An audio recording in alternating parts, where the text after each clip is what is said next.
Well, happy Monday once again, everyone. This is Bryan Devore with the Devore Realty Group, and it is the 4th of July. So hopefully you have a wonderful holiday today, no matter what you're doing, whether you're working or with friends or family. Hopefully you do enjoy the day. But we do have the Monday market moment as always on Mondays. So this week, of course, we're going to talk about the latest stats with a new twist. So we'll talk about that as we get through the process. A new segment we're going to include. What does this mean? We want to sort of summarize the stats and what it means for both buyers and for sellers. And then finally, since it is the 4th of July, we're going to celebrate homes that are built or were built on the 4th of July. And there's one that I want to specifically mention, get to at the very end. But first, the totals. Right now, we have 4,617 homes for sale throughout San Diego County. Another increase we've been seeing week after week, more and more inventory. We have 108 more homes on the market now than we did a week ago. We're going to start including now the median list price of the homes for sale, so we can start tracking prices in real time. So the median list price, of the homes that are on the market right now, these are throughout San Diego County, detached, attached, $899,000. The pending sales, 2,575, that's down 115 from last week.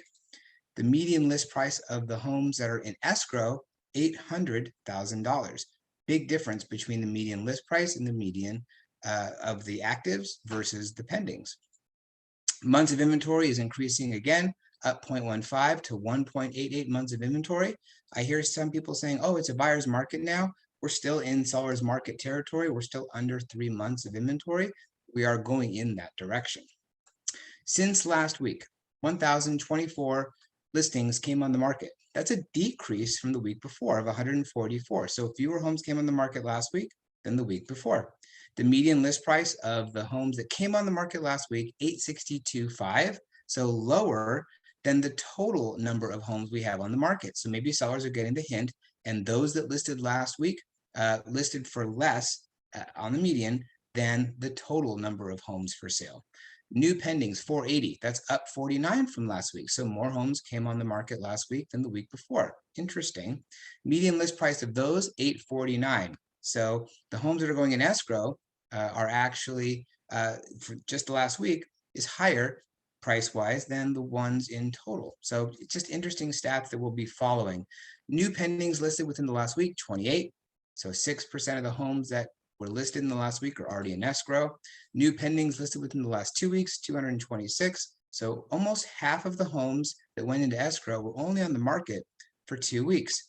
Another new stat we're going to put in, average days on market of the homes that are in escrow. They came into escrow last week, 15. So of the 480 homes that came on the market in the last week, the average days on market was still about 2 weeks, still pretty fast. All right, since last week, we had 500 closed transactions. That's up 58, up 10% from the week before. Median list price, $849. That's up $14,000 from last week. Median sales price, $855. That's up $16,363 from last week.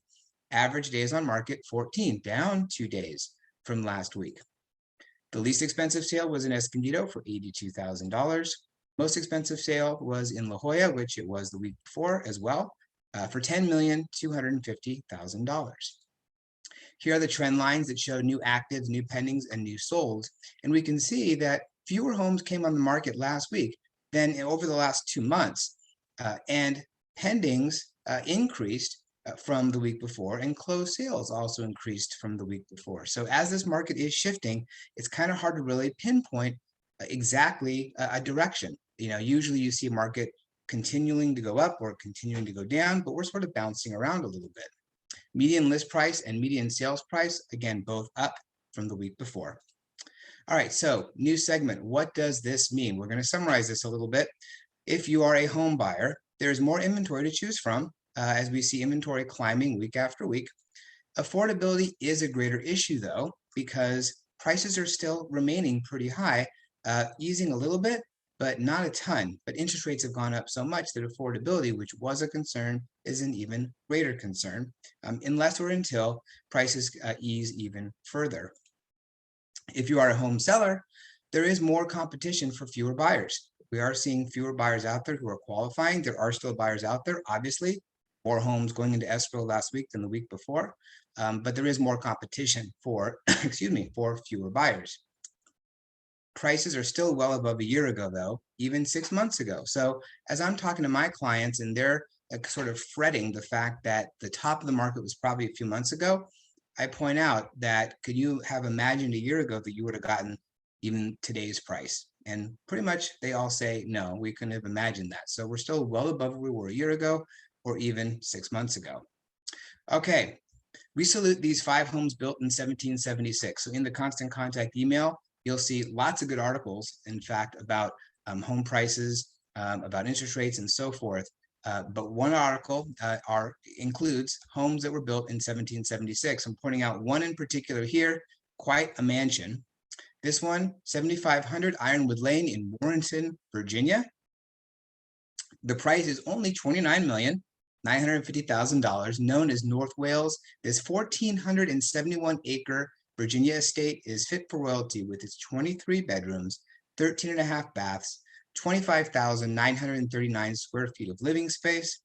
It's anchored by a stately Georgian manor. I think that's what we're looking at right here. It also comes with a 2-story Georgian revival style stone carriage house, a farm, equestrian facilities, a guest house, a few additional residences, not just one, but a few additional residences, a large pond, and a shooting preserve. Interesting, you don't see that in California.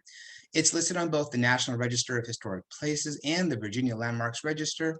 Many original features have been preserved and sit side by side with current design elements. Newer luxuries like a pool and a tennis court have been added over the years. Not bad. I would take this. Can't afford it, but it would be nice anyway. Kind of looks like Wayne Manor from the TV show Batman back in the 60s, I guess.